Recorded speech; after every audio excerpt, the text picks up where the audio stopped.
DRG Kids. कहाणी जादूचा coat. Ramnagar नावाच्या गावात करण नावाचा एक माणूस राहत होता.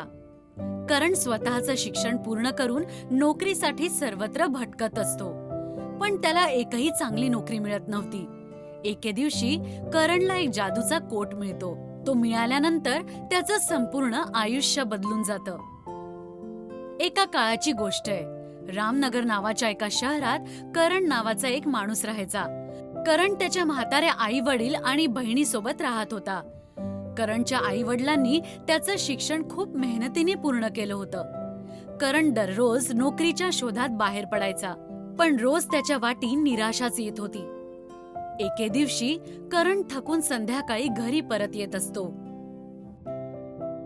अरे कसे आहात भाऊ? मी ठीक आहे. हा माझा कोट आहे. तुम्ही उद्या ह्याला नीट साफ करून इस्त्री करून ठेवा. उद्या सकाळी मला नोकरी शोधायला जायचंय, तर आठवणीने तोपर्यंत कोट तयार ठेवा. अरे भाऊ, तुम्ही अजिबात काळजी नका करू. उद्या तुम्हाला कोट मिळून जाईल.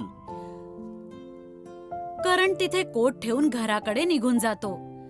थोड्या वेळाने जादूगर सम्राट तिथे येतो आणि इस्त्रीवाल्याला त्याचा कोट देत म्हणतो, उद्या मला जादू दाखवायची आहे, तर ह्याला नीट साफ करून इस्त्री करून ठेव.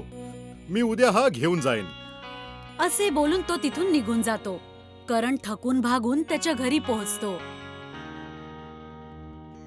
अरे बेटा, आलास? कसा गेला आजचा दिवस? अगं, हे तर विचारूच नको आई. सगळीकडे नुसतं नोकरीसाठी बोलवतात, पण कुणास ठाऊक चांगली नोकरी कधी मिळेल. बेटा, तू निराश नको होऊस. देव यातून नक्कीच काहीतरी मार्ग काढेल. आता तर फक्त तोच एक मात्र आधार आहे. उद्या पण एका ठिकाणी इंटरव्ह्यू द्यायला जायचंय आई. देव करो तिथे काम होऊन जाईल. तू काळजी करू नकोस बाळा, देव सगळं काही ठीक करेल.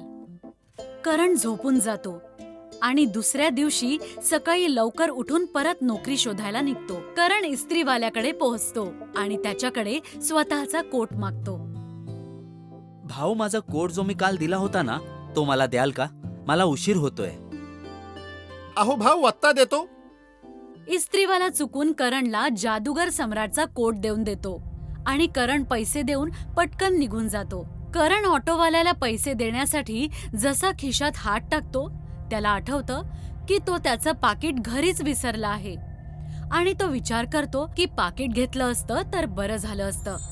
आणि अचानक त्याचा खिसा भरून जातो आणि जसा तो त्यात हात टाकतो, त्याच्यातून त्याचं पाकिट बाहेर येतं आणि त्याला धक्काच बसतो. अरे, हे कसं झालं? मी तर पाकिट घरीच विसरलो होतो. तो ऑटोवाल्याला पैसे देतो आणि पुढे निघून जातो. करण पुन्हा दिवसभर नोकरी शोधल्यानंतर दरवेळेप्रमाणे निराश होऊन घरी जात असतो. तेव्हा त्याला वाटेत एक खूप छान साडीचं दुकान दिसतं आणि तो विचार करतो, माझ्याकडे खूप पैसे असते तर किती बरं झालं असतं. मी माझ्या आईला साडी गिफ्ट करू शकलो असतो, पण माझ्याकडे तर चांगली नोकरी सुद्धा नाही. जसा तो हा विचार करतो, त्याच्या खिशात पुन्हा काहीतरी जाणवतं आणि त्याच्या खिशात खूप सारे पैसे येतात. त्याला पुन्हा धक्का बसतो. मात्र यावेळी त्याला कळून जातं की हे त्या कोटामुळे घडत आहे. तो जाऊन दुकानातून आईसाठी साड्या विकत घेतो आणि घरी जाऊन आईला देतो. आई साड्या बघून खूप खुश होते आणि त्याला म्हणते, अरे बेटा, ह्या तर खूपच सुंदर साड्या आहेत. ह्या तू कुठून आणल्यास? तुझी नोकरी लागली का? नाही आई, माझी नोकरी तर नाही लागलीये, पण आता असं समज की आपली लॉटरी लागलीये. आता मी नोकरी नाही, मोठा व्यापार करेन. अरे वाह बाळा, पण धंदा सुरू करण्यासाठी तर खूप पैसे लागतात. तुझ्याकडे इतके पैसे कुठून येतील? अगं आई, बस एवढंच समज की लॉटरी लागली आहे. पैसे येणार नाही, आले आहेत. आई विचारते, पण ते कसं? आई, हा जो कोट मी घातलाय ना, हा जादूचा कोट आहे आणि ह्याला घालून जे आपण मागू ते सगळं आपल्याला मिळतं. अरे, असं सुद्धा कुठे होत असतं का? मला मूर्ख नको बनवूस. इतक्यात करण आईला असं म्हणतो, आई, आत्ता तुला दाखवतो. करण विचार करतो की जर तो त्याच्या आईला दागिने देऊ शकला असता तर किती छान झालं असतं. जसा तो हा विचार करतो त्याच्या खिशात खूप सारे दागिने येतात आणि तो हात टाकून दागिने काढतो आणि आईला दाखवतो. आई दागिने पाहून खूप खुश होते आणि करणला म्हणते, बेटा, हा कोट तर खरंच जादूचा आहे. पण तू काळजी घे, कुणाला कळलं नाही पाहिजे की तुझ्याकडे अशी कोणती जादूची गोष्ट आहे, नाहीतर काहीही होऊ शकतं. बरं आई, मी हे लक्षात ठेवेन. दुसऱ्या दिवशी करण कोट घालतो आणि विचार करतो की त्याच्याकडे खूप सारे पैसे असले पाहिजे ज्याने तो स्वतःचा धंदा सुरू करू शकतो आणि खूप लोकांनाही काम देऊ शकतो. आणि त्याच्या खिशात खूप सारे पैसे येतात. करण त्याचं स्वतःचं दुकान उघडतो. करणचं दुकान चालू लागतं आणि त्यात खूप सारे गिराईक येऊ लागतात. जसं करणचं काम चांगलं चालायला लागतं, बाकीचे सगळे दुकानदार विचारात पडतात की करण जवळ इतके पैसे आले कुठून आणि त्यांना त्याची ईर्ष्या होऊ लागते. एके दिवशी जेव्हा करण स्वतःच्या कोटमधून पैसे काढत असतो तेव्हा बाजूवाला दुकानदार त्याला बघून घेतो आणि समजून जातो की करणकडे पैसे कुठून येत आहेत. एके दिवशी करणला गरमी होत असते आणि तो त्याचा कोट काढून टाकतो. तो असं करताच बाजूवाला दुकानदार त्याला चोरून घालून घेतो.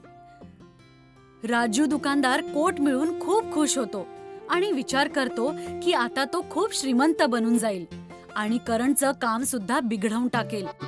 जसा राजू दुकानदार कोट घालतो आणि विचार करतो की त्याच्याकडे पैसे यावेत, तसं काहीही होत नाही. तो पुन्हा विचार करतो की त्याच्याकडे खूप सारे पैसे यावेत आणि तो सर्वात श्रीमंत दुकानदार बनून जावा, पण पुन्हा काहीही होत नाही. राजू रागाने पुन्हा कोटला करणच्या दुकानावर जाऊन ठेवून येतो. थोड्या दिवसांनंतर जादूगर स्वतःचा कोट शोधत करणच्या दुकानात येतो. अरे भाऊ, मला वाटतंय की माझा एक कोट चुकीने तुमच्याकडे आलाय. काय तुम्ही मला तो परत द्याल? करण समजून जातो की तो त्याच चमत्कारी कोट विषयी बोलत आहे. करण जादूगराला म्हणतो, हो, माझ्याकडेच तुमचा कोट राहिला होता, पण आता तुम्ही तो घेऊन जाऊ शकता. मला माहित आहे, म्हणूनच तर तो घ्यायला आलोय. मी हा मुद्दाम इस्त्रीच्या दुकानात सोडला होता. हा फक्त त्यांचीच इच्छा पूर्ण करतो जो खऱ्या मनाने मागतात, नाहीतर नाही. तुझ्याशिवाय सुद्धा खूप लोकांनी ह्याच्याकडे खूप काही मागितलं, पण त्यांना नाही मिळालं. हा फक्त त्यांचीच इच्छा पूर्ण करतो ज्यांना खरंच ह्याची गरज असते. तुझी इच्छा म्हणून पूर्ण झाली कारण की तू मेहनत केलीस. आता मी याला न्यायला आलो आहे, ज्याने हा दुसऱ्या लोकांच्या सुद्धा इच्छा पूर्ण करू शकेल. तुम्ही याला घेऊन जाऊ शकता. आता मला ह्याचं काही काम नाहीये. जादूगर त्याचा कोट घेऊन तिथून गायब होऊन जातो आणि करण खूप पैसे कमवून खूप मोठा व्यापारी बनून जातो.